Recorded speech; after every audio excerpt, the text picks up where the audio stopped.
Welcome to Thrilling Tales of Adventure. I'm Martell,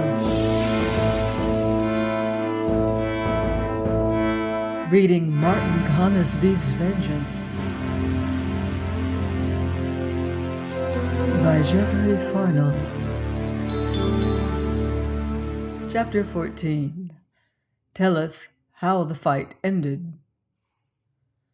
When sight returned to me at last, I was yet staring up at the moon, but now she had climbed the zenith and looked down on me through a dense maze, a thicket of close twining branches, as it were, whose density troubled me mightily. But in a little I saw that these twining branches were verily a mass of ropes and cordage, a twisted tangle that hung above me, yet crushed me. Not by reason of a squat column that rose nearby, and staring on this column, I presently knew it, for the shattered stump of the mizzenmast. For a great while I lay staring on this, being yet much dazed, and thus gradually became aware that the guns had fallen silent. Instead of their thunderous roar was a faint clamor, hoarse, inarticulate, and very far away. I was yet wondering dreamily and pondering this when I made the further discovery that by some miraculous chance the chain which had joined my fettered wrists was broken in sunder, and I was free. Nevertheless, I lay a while, blinking drowsily up at the moon, until at last, impelled by my raging thirst, I got to my knees, though with strange reluctance, and strove to win clear from the tangle of ropes that encompassed me. In the which labor I came upon the body of a dead man, and beyond this yet another. Howbeit I was out of this maze at last, and rising to my feet found the deck to heave oddly neath my tread, and so, like one walking in a dream, came stumbling to the quarter-ladder, and paused there a while to lean against the splintered rail, and to clasp my aching head, for I was still greatly bemused, and my body mighty stiff and painful. Looking up after some while, I saw the Happy Dispatch lay a helpless wreck, her main and mizzen mast shot away, and her shattered hull fast locked in close conflict with her indomitable foe. The English ship had run us aboard at the forechains, and as the two vessels, fast grappled together, swung to the gentle swell, the moon glinted on the play of vicious steel where the fight raged upon our forecastle. Mightily heartened by this, I strove to shake off this strange lethargy that enthralled me, and looked about for some weapon.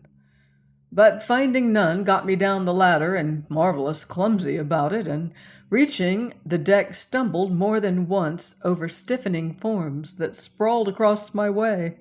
Here and there a battle lanthorn yet glimmered, casting its uncertain beam on writhen legs, on wide-tossed arms and shapes that seemed to stir in the gloom.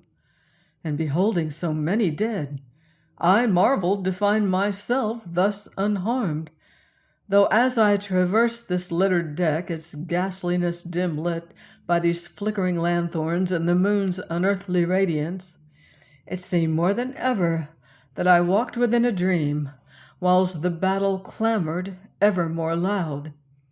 Once I paused to twist a boarding-axe from stiffening fingers, and being come into the waist of the ship, found myself beside the main hatchway, and leaned there to stare up at the reeling fray on the forecastle, where pike darted, axe whirled, sword smote, and the battle roared amain in angry summons. But as I turned obedient to get me into this desperate fray, I heard a low and feverish muttering, and following this evil sound, came upon one who lay amid the wreckage of a gun, and bending above the man, knew him for Dickon, the quartermaster. "How now, Dickon?" I questioned, and wondered to hear my voice so strange and muffled. "Dying," said he, "dying am I, and with 2,000 doubloons hid away as I shall ne'er ha' the spending on. Oh, for a mouthful of water.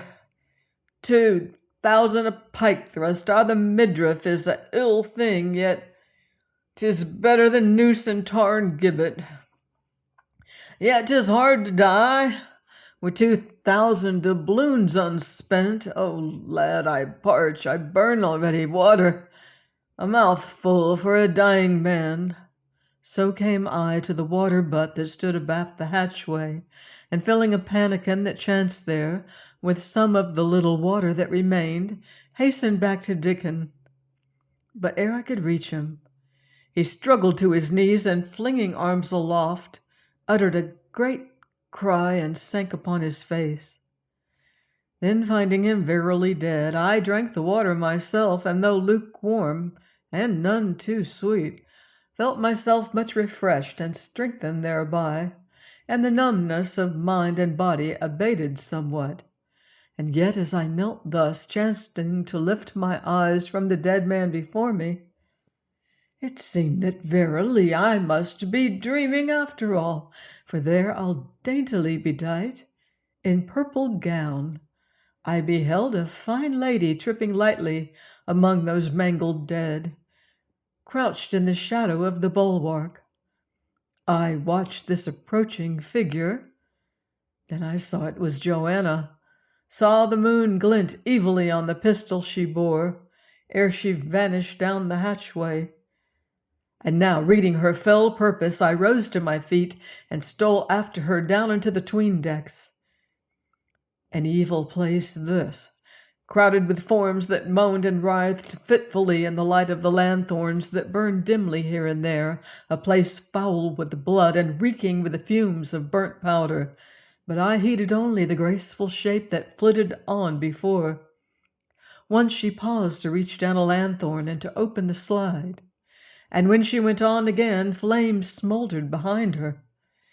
And as often as she stayed to set these fires a-going, I stayed to extinguish them as well as I might ere I hastened after her.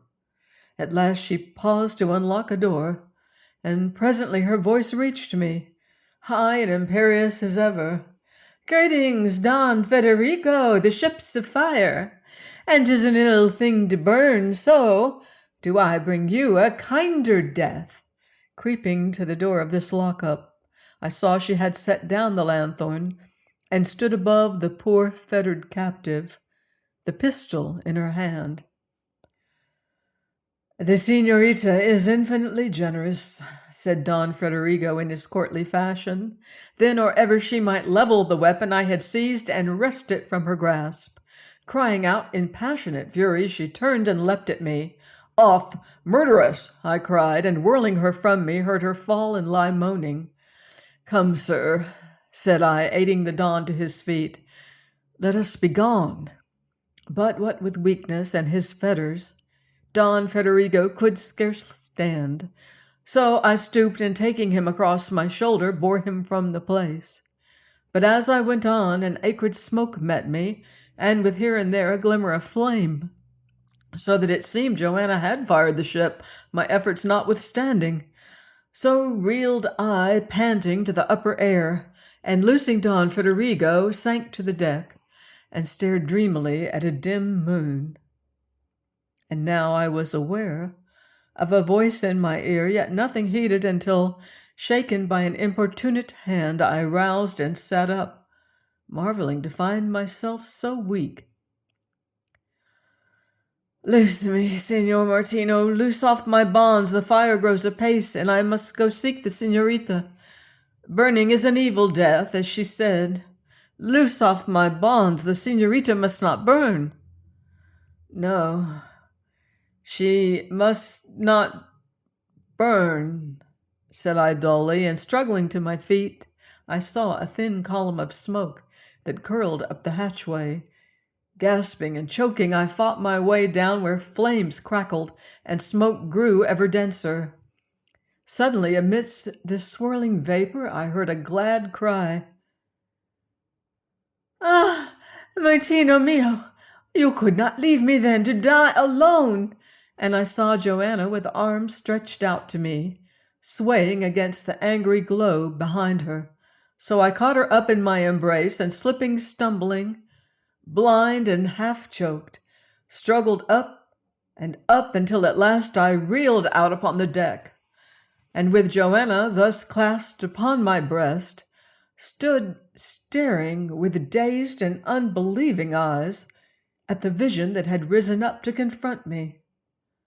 For there before me, hedged about by wild figures and brandished steel, with slender hands tight clasped together, with vivid lips apart and eyes wide, I thought to behold at last my beloved Damaris, my Joan, my dear, dear lady.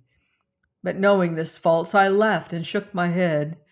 Deluding vision, said I, blessed sight long hoped and prayed for. Why plague me now? I was on my knees staring up at this beloved shape, through blinding tears and babbling I knew not what. And then arms were about me, tender yet strong and compelling. A soft cheek was pressed to mine, and in my ear Joan's voice. "O my beloved, fret not thyself. Here is no vision, my Martin." "Joan," I panted, "oh, Damaris, beloved!" And shaking off those fettering arms, I rose to my feet. "Joan, is it thou thyself in very truth? Or do I see thee in heaven?" And now it seemed I was sinking within an engulfing darkness, and not to see save only the pale oval of this so loved, oft-visioned face that held for me the beauty of all beauteous things. At last her voice reached me, soft and low, yet full of that sweet, vital ring that was beyond all forgetting. "Martin, oh, Martin!" Out towards me in the growing dark, I saw her hands reach down to me, and then these eager, welcoming hands were seized, and Joanna was between us on her knees. "Spare him, oh, lady in mercy! Spare my beloved! Kill me, and you will, but spare this man of mine. These arms have cradled him ere now, this bosom has been his pillow." "Joan," I muttered, "oh, Damaris, beloved!" But seeing the stricken agony of her look, and how she shrank from my touch, I uttered a great cry, and turning, sped blindly away, and stumbling fell, and was engulfed in choking blackness. Join me next time for another exciting chapter of Martin Conisby's Vengeance by Geoffrey Farnall, here on Thrilling Tales of Adventure.